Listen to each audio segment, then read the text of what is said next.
안녕하세요. 문정법률 경매 배문정 소장입니다. 자, 경매 놀이터에 계신 모든 분들 전부 부자 되시고 또 저에게도 항상 착하고 예쁜 응원 보내주셔서 너무 감사드립니다.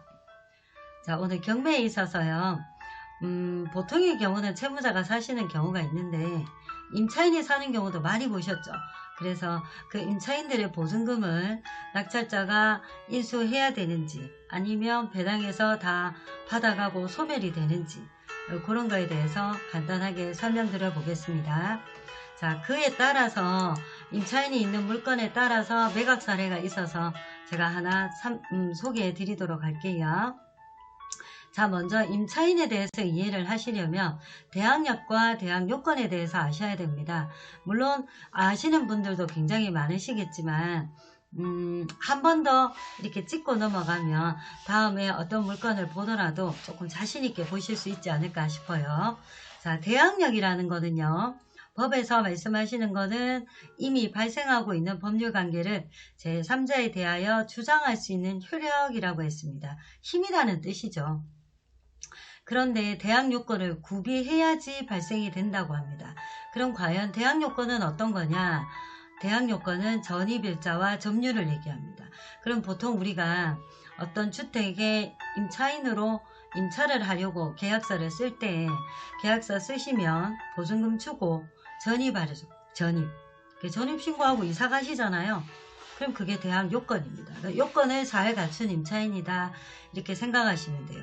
자, 그런데 우리는 경매를 하기 때문에 일반 거래에 있어서 대항요건과 대항력은 조금 다르다고 판단하시면 됩니다.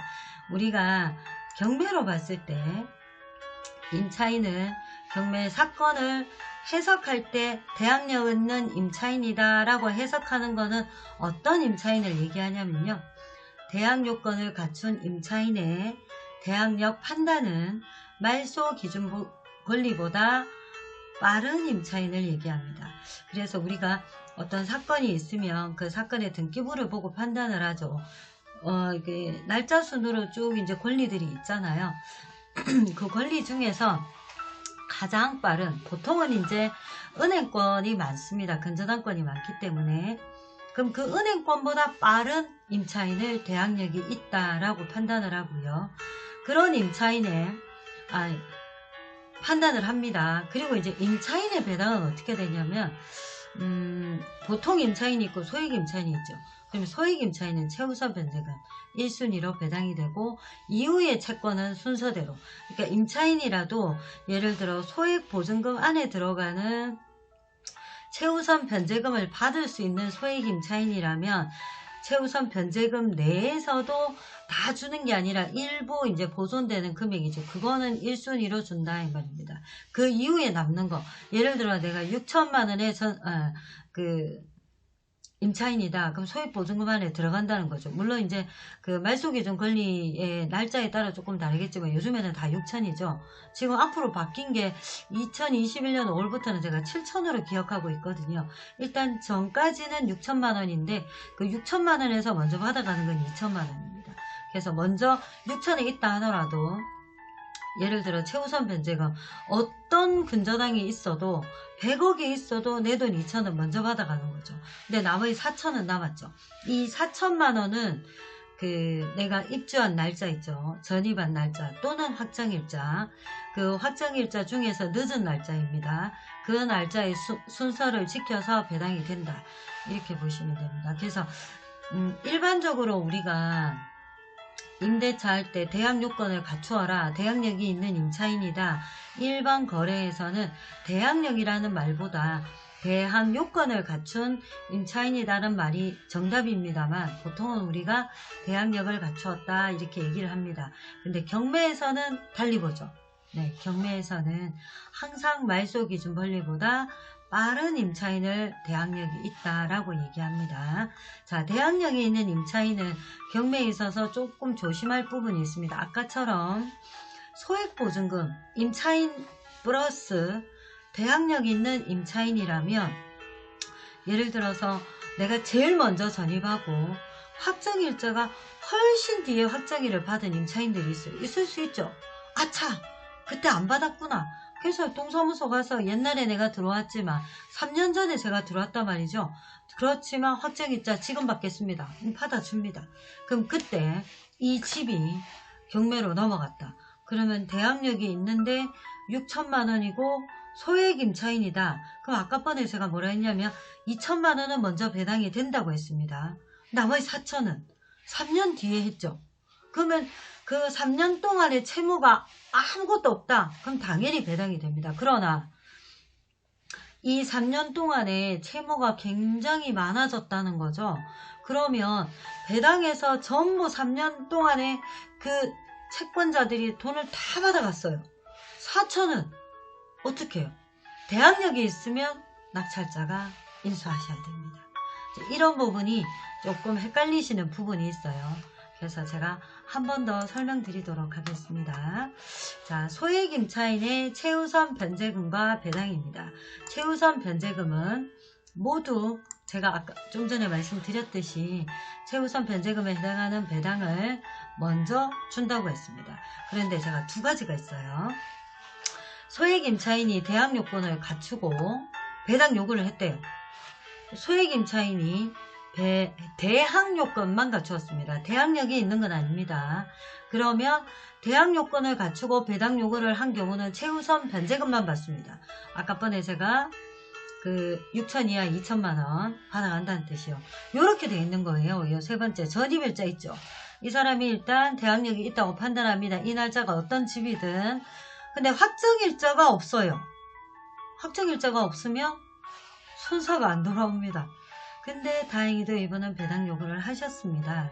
그래서 대항 요건만 갖추고 배당 요구를 한 경우는 최우선 변제금. 왜냐하면 확정일자 뒤에 이제 제가 한 번 더 말씀드릴 텐데 확정일자가 없으면 번호표가 없어요. 배당을 받을 수가 없다는 뜻입니다. 그런데 여기는 소액 임차인으로만 돼 있지만 거기서 잠깐 대항력이 있는 임차인이라면 경매에서 그러면 아까 좀 전에 제가 설명을 드렸듯이 이렇게 돼 있는 경우에요. 15년도 10월 12일에 대항력이 있는 날짜라고 가정을 하고요. 6천만 원이 있고요. 소액 임차인이니까 대항 요건은 갖췄겠죠. 점유를 하고 있다면 2천만 원 먼저 받아갑니다. 4천은 이런 경우는 인수된다고 보시면 돼요. 자, 그 다음에 두 번째 경우는요. 소액 임차인이 대항 요건과 확정일을 부여받고 배당 요구를 한 경우입니다. 그러면 최우선 변제금을 우선 배당되고요. 확정일자의 순서대로 배당됩니다. 좀 전에 제가 전입일자는 대항력을 말하는 거고 확정일자는 배당에서 순서라고 했습니다. 근데 이분은 확정일자까지 다 받았죠. 굉장히 잘하신 경우예요. 만약 일반적인 경우라면 이 집이 죽었다 깨어나도 경매에 넘어가지 않는다. 그래도 임차인의 권리, 임차인의 의무는 아니나 권리입니다. 권리 행사를 하기 위해서는 꼭 전입과 확정을 받아주시기 바랍니다. 자, 그런데 제일 밑에 빨간색으로 뭐가 하나 있죠. 단 전입일자와 확정일자가 상이한 경우, 제 처음에 설명드렸듯이 이렇게 전입일자는 빠르고 확정일은 몇 년 살다가 아차 확정일자 받는 경우가 있어요. 그런 경우는 늦은 날짜를 기준으로 합니다. 배당이 그렇게 보시면 됩니다. 자, 최우선 변제금에 해당하는 소액 임차인이더라도 배당 요구는 꼭 해야 합니다. 해야 배당이 된다는 뜻이에요. 내 돈 주세요 해야지 가만히 있는 사람한테 법원이 주진 않습니다. 그거를 꼭 잊어버리시면 안 돼요. 자, 요건에 관련해서 앞전에 매각된 사례가 있어서 제가 하나 알려드리도록 하겠습니다. 날짜가 어젠지 아랜지 얼마 되지 않았습니다. 지금 울산 남구 야암동에 위치한 거고요. 일단 낙찰자는 부산에 사시는 분이고 한 분 입찰 보셨고 3차 경매입니다. 그러니까 3차 경매면 감정가 기준했을 때 49%니까 수익은 좀 많죠. 얼마 되었든지 그게 크게 중요하지는 않습니다. 그래서 그 다음에 이제 보실 게 여기는 임차인이 살고 계신 거고요. 보시다시피 제가 앞서 말씀드린 그 사례랑 똑같습니다. 전입 자, 앞서 말씀드린 그 내용과 똑같아요. 자, 이 낙찰자는 부산에 사시는 분이셨고요. 네, 뭐 한 번 들어왔습니다. 낙찰가는 2억 1,500이었네요. 일단 시세가 여기에 제가 알기로는 3억 정도 하는 걸로 알고 있거든요. 그러니까 2억 뭐 1,500이면 굉장히 수익이 많이 나는 구조였죠. 근데 여기서 보시면 임차인이 한 분 계세요. 좀 전에 제가 이제 계속 설명드렸던 그 내용 중에 하나인데요. 전입일자는 12년 3월 6일. 근데 근저당 일자가 언제냐면 17년입니다. 17년. 물론 이제 현대캐피탈, 한국캐피탈 이래 있는데 이 현대캐피탈이 전입자가 있으면 세대 열람을 떼고 보통은 이제 채무자한테 요구합니다. 여기 사는 사람 누구냐? 그러면 무상임차 확인서 이런 거를 받아서 요구를 하면 되죠. 근데 낙찰 보기 전에 이제 이런 거를 다 조사하고 검사하고 내 눈으로 확인하고 이러면 되는데 실질적으로 사실 현실적으로는 조금 어려운 부분이 있어요. 여튼 못한다고 가정을 하고요. 박옥선님의 그 전세금은 1억 8천입니다. 1억 8천이고 확정일자가 20년 8월 14일.